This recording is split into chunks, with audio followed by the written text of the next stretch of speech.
Hello and welcome to the Wake Up Podcast. I'm Ben Kaysen here with Jacob Rivera. Time number 3. Jacob, how you doing?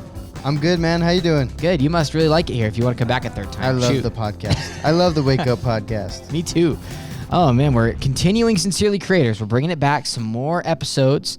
And today we're talking about how to become a graphic designer. Now, I'm really interested about this because I know there's a lot of different paths. So we've talked about this a little bit before we started. So I just want to hear... Tell me a little bit about it. How do you get into graphic design? What does that look like for persons? For sure. I get asked a lot. A lot of people are wondering, how do you become a graphic designer? How does that work? Do you need to go to college? Do you not need to go to college? That's usually the biggest debate. And really, it all depends. There's really 3 pathways to becoming a graphic designer. One of them is freelance design. Means you run your own company, you're your own boss, find your own clients, get your contracts, and then you do the work. The other one is the in-house designer, which is you work for a single company in-house. You do all of their design work for them. Sometimes you have a team. Sometimes you're alone. Yeah. Like Walmart has, their own internal graphic designer that does all their stuff. That's like the great value packaging and stuff. That's all Walmart. Their signs, all that stuff. Yeah. There's also like Amazon. And then there's some other stuff like print shops. It's a scale from small business all the way to the biggest companies have internal graphic designers. The other one, the third one, is an agency designer, which is you. Yeah, which is me. This is what we're doing. Agency designers are regarded as like the elite and the only reason I say that is because a lot of times companies will still hire an agency designer even though they have an internal graphic designer. Oh, interesting. And that's because it's just seen as a higher creativity with the agency level designers. Yeah.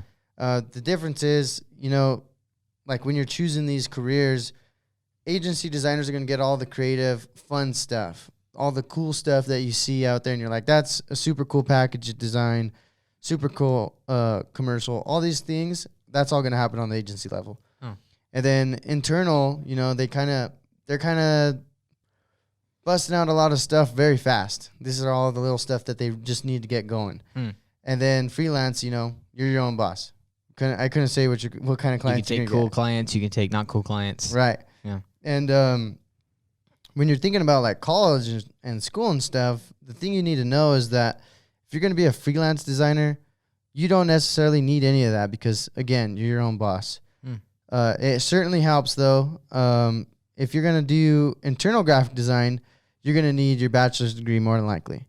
Most of those jobs, when you're applying to that, an HR person's looking at your resume. They don't know anything about graphic design. They're just checking off boxes to see if you have a degree and the requirements needed. So you're gonna definitely need a bachelor's degree or an associate's degree for something like that.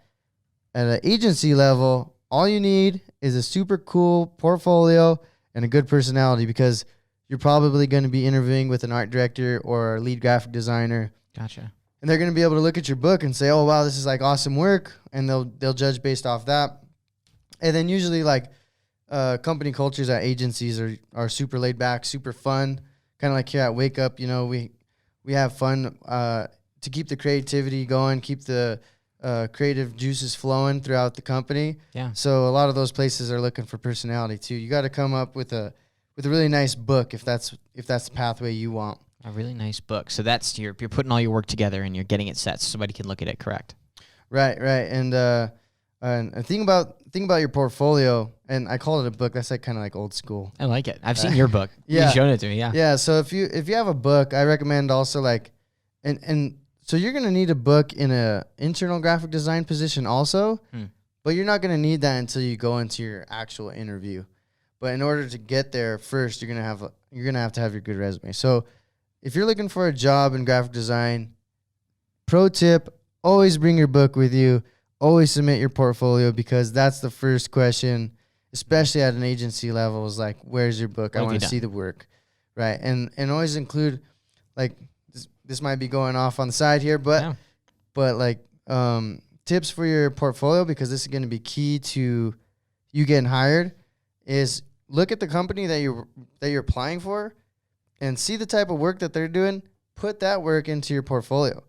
Customize it per per job job, you're you know? doing. Yeah. And put like maybe, I always say 6 to 10 pieces in there. Because if you put like your whole portfolio, 100 pieces, it gets a little overwhelming. And one thing I've learned is from Chris Do is all killer, no filler.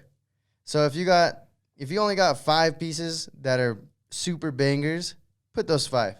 Don't put like, oh, here's some 5 business cards that I did also, just because you're trying to get to that magic number 10. You know, because you're only as good as your worst piece in there. So put all your best work on the line. That's how you're going to get the job. So how early in the process do I need to nail down which lane I want to go into?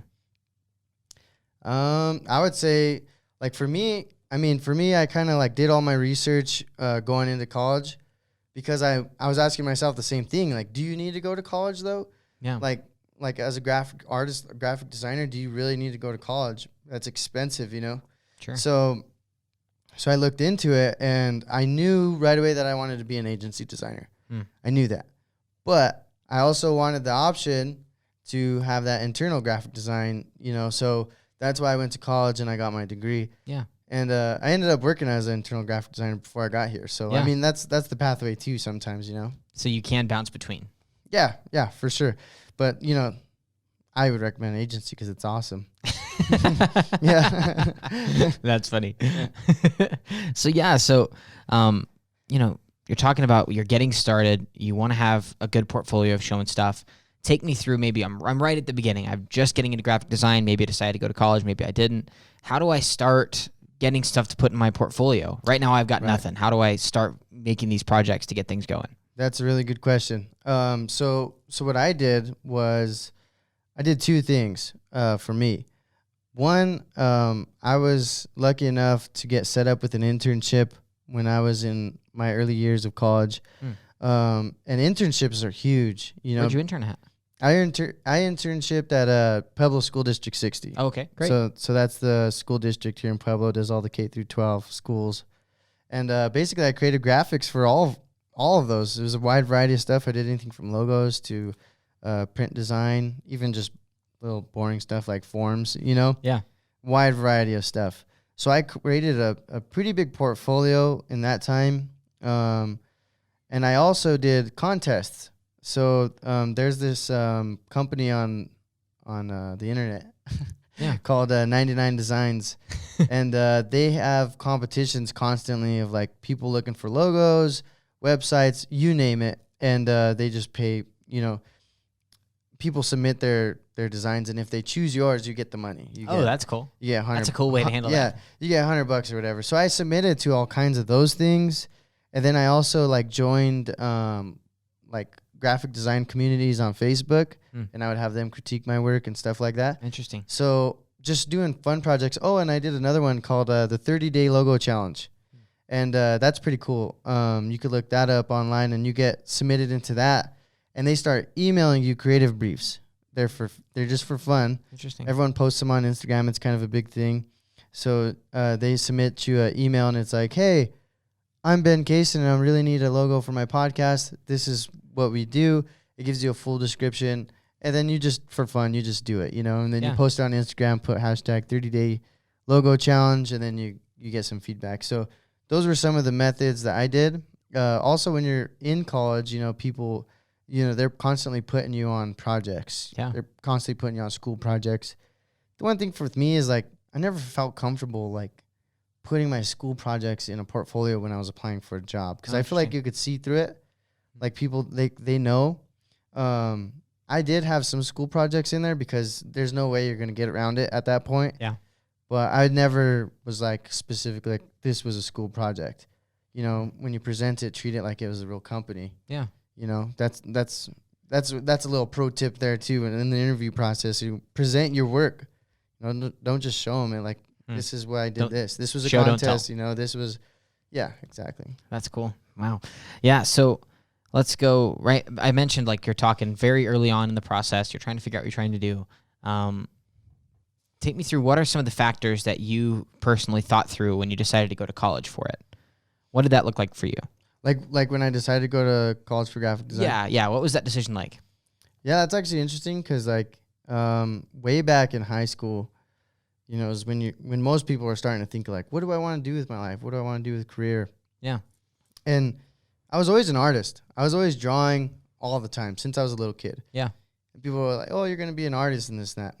Well, I'm kind of like, still kind of a practical dude. So I was like, yeah, well, you know, artist, you know, how am I going to... Got to make some money. Yeah, how am I going to make money? Like being a famous artist and making millions of dollars on your art is really rare, hard. you know? It's a hard hustle. Mm-hmm. So I started thinking about like, well, what can I do that's like relative to art, but like also makes a lot of money? And I did those, you know, those quizzes that they put you in high school. They're like career like finder. aptitude stuff. Yeah. So I did that and they came up with like an architect. Oh. And I was like, that's interesting. I was like, okay, I could get down with an architect. I think those guys are rich, you know? Yeah. And it's kind of like, you know, you're drawing buildings while you're designing buildings. Yeah. And I started doing research into that, thinking I wanted to do that. And then I kind of came across, like, I was thinking like, well, what could be something a little bit cooler than that, you know? Yeah. And then I started looking around and I'm like, well, you know, who's making these packages at the store? Who's making those logos? Who's making all these marketing materials for all these people? That's every company has that. Mm-hmm. So I started doing research and I was like, graphic design. Yeah. I was like, that sounds awesome. I started doing more research. I even visited like some agencies and stuff. And I was like, oh yeah. I was like, this is what I want to do. So cool. Once I did the research on what I would do a lot was I would go to Indeed.com and I would just look up graphic design positions. I'd read the full job description and I'd go right to the requirements. You need 2 years experience. You need a bachelor's degree. No experience required. And I started comparing and contrasting all these job descriptions. And then I was like, okay, now I need to go to college because most of these jobs have bachelor's degrees on them. So that's what made my decision ultimately. Like, I need to go to college. Gotcha. Cool. So let's say specifically somebody decides to go down the freelancer route and they're trying to make it themselves, get clients, figure things out. What kind of steps would you advise that they take to get that started? For sure. So I did the freelance gig for a while too. Well, basically I did the freelance gig like in between every job I had. Sure. Starting off in college because, again, like... a little extra on the side. Yeah, a little extra on the side. Why not? So I would say, and this is hard for a lot of people, but just show your work often and talk about it often. Like on social media is so powerful nowadays.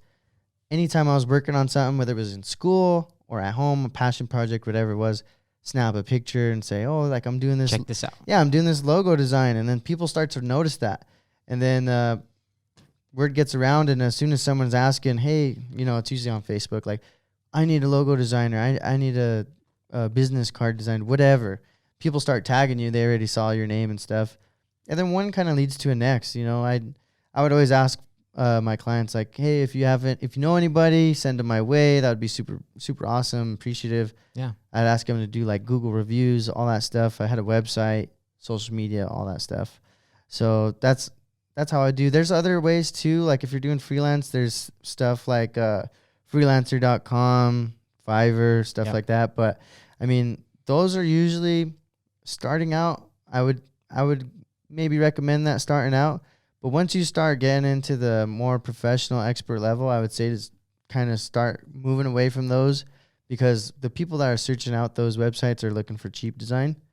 And it's good to start, but after a while you want to position yourself, get you a little bit more money and, you know, start being your own boss, you know, doing your own stuff. So you mentioned earlier, you said something interesting. You said, I've been drawing since I was a little kid. I always considered myself an artist.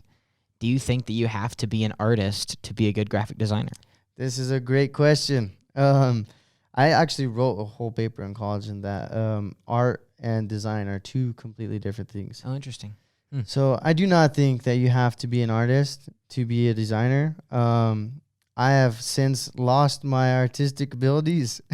What? I mean, I could draw, funny. but nothing like I could draw. Like my high school self would kill me at the drawing table. Like I've kind of came out of touch with that stuff. So no, you don't. Art is the difference between art and design is art is more expressive and more it's more expressive and what's the word?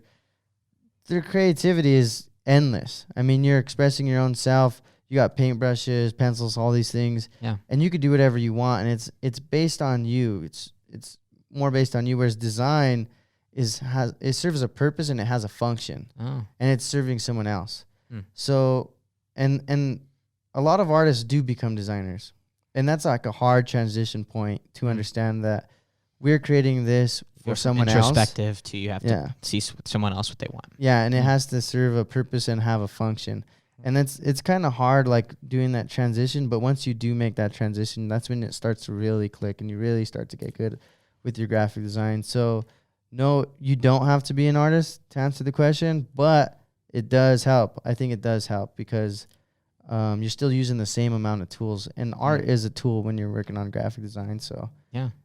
Cool. So, recommended to be an artist, but you don't absolutely have to be. That's cool. I've never thought about it like that there. That's interesting. Because I know I definitely don't consider myself an artist, but also, like, I do some design stuff for some of the podcasts that we do and things like that. And I'm like, you know, I think you're right. It's a very different function to it. So that's really cool. So somebody just starting, again, we'll go right back to it. They've not designed a logo before. They've not really designed anything before. They've got a computer. What are some maybe programs that you would suggest that they get working on? Right. So someone that just started. Okay. Or maybe even just wants to start. Hasn't even started yet. So I'll just go ahead and I'll talk a little bit about like how I kind of got started. Yeah. When I very first started, I would just do I would do stuff in Word. In Word. In Word, yes. And okay. I do not recommend this. Okay. There's so much more cool tools nowadays, but this was just my story, and then I'll go into like what you should do. Yeah. But in middle school, I would mess around with Word, and I would just make like graphics on there, which doesn't have a lot of graphic capabilities in Word.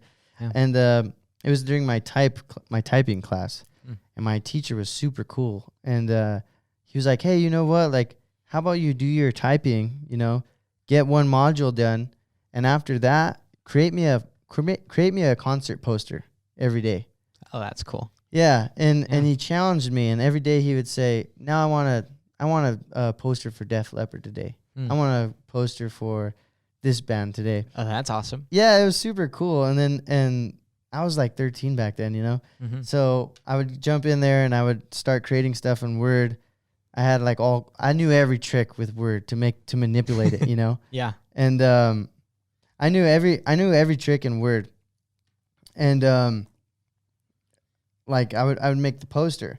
That's how I started. And then eventually when I went to college, I got into Illustrator, Photoshop, InDesign, the whole entire Adobe suite. They taught me all of that stuff. Yeah.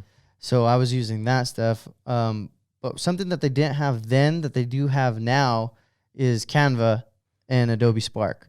Those are two free platforms that are pretty good at making some pretty on-the-fly stuff and pretty user-friendly if you don't know it.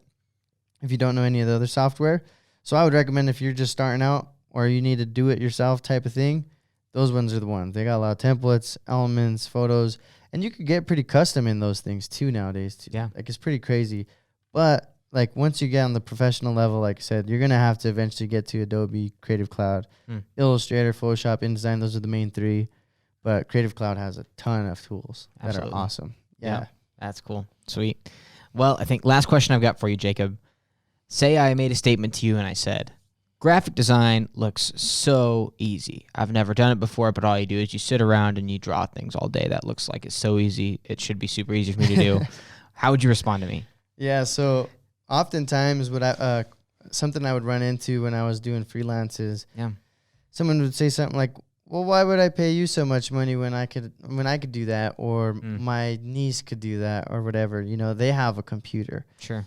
And it's not so much about like getting it done as much as the functionality of it. Does my design solve your problems? Because that's what I go into, especially with like logo design. I'm gonna do research. You know, there's research behind all the symbolisms. Nothing's arbitrary. The colors, everything. Yeah, the colors. I have color. There's color theory. You know, psychology of what makes you think certain way and certain colors. Like, for example, McDonald's, red and yellow. That psychologically, that makes people hungry. Blue invokes trust in people. So that's why a lot of corporate logos, I think like 70% of corporate logos are blue. Wow. Because it invokes trust. Yeah. And there's also things like getting into the nitty gritty is like file types. You might create something on Canva and you could save it as a PNG. You go take it to, say you want to do a billboard and you're like, hey, I want to do this billboard. You take it to a marketing company and they're like, oh yeah, like send us the vector file. And then you're like, what's Canva that? doesn't offer vector files. What is that?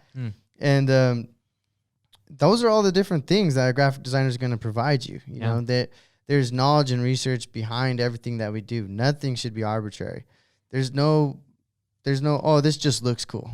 That's not a thing. It's functionality over aesthetics. So that's the difference you're going to get with a professional graphic designer versus just doing it yourself or having your niece do it. Nothing against your niece. Cool. but, if you want it done professionally, and here's another thing too, is sometimes people will come to me with the logo project and they'll say, we did this 2 years ago, but we're realizing now that we can't embroider it. We can't put it on a billboard. It's not working. People aren't understanding what it means. All these different things, and now we're redoing it. Now all those the whole process, all that's a waste. All that stuff that you already printed out, yard signs, all that, whatever it might have been, all that marketing material is now all has to go to waste because it didn't work. It didn't work out. Yeah. So you end up paying more in the end. That's why I always say go ahead and do it the right way the first time around, because another thing we focus on is making it last. A good logo should last. You shouldn't have to redo it so many times. Yeah. Like all the logos that you think of are timeless. And when they do change it, it's very minor. So like that's another thing we're going to think of. That's cool. Man. Well, how can people connect with you, Jacob? How's that what? How can people connect with you? Oh. Sorry. Yeah. You can connect with me on Instagram, Jacob the Designer. Or you could email me at jacob@wakeuppueblo.com. Perfect. Sweet. Well, Jacob's just doing amazing things here at Wake Up. If you go check out our Instagram, that's a good way. You can see a lot of the work he's been doing for stuff like that, as well as our clients. And I don't know, it's just been a pleasure working with you, man. I really appreciate you. Yeah, for sure, man. I appreciate you too. And we're going to do more of this creator stuff, right? Yeah, Sincerely Creators continues going. So go check out last week's podcast with Brooks, where we talked about doing action shots, and he was talking about how he was standing there with his $4,000 camera in his left hand and a bowl in his right hand. That guy's such a beast. That dude's crazy. Check out that podcast, as well as some of our previous Sincerely Creators from our last iteration where we were talking through stuff, as well as keep an eye out. We've got a new marketing series that'll be coming out as well in the next few weeks, so keep an eye out for that right here at the Wake Up Podcast. For Ben and Jacob, have a great rest of your day. Thank you so much for listening.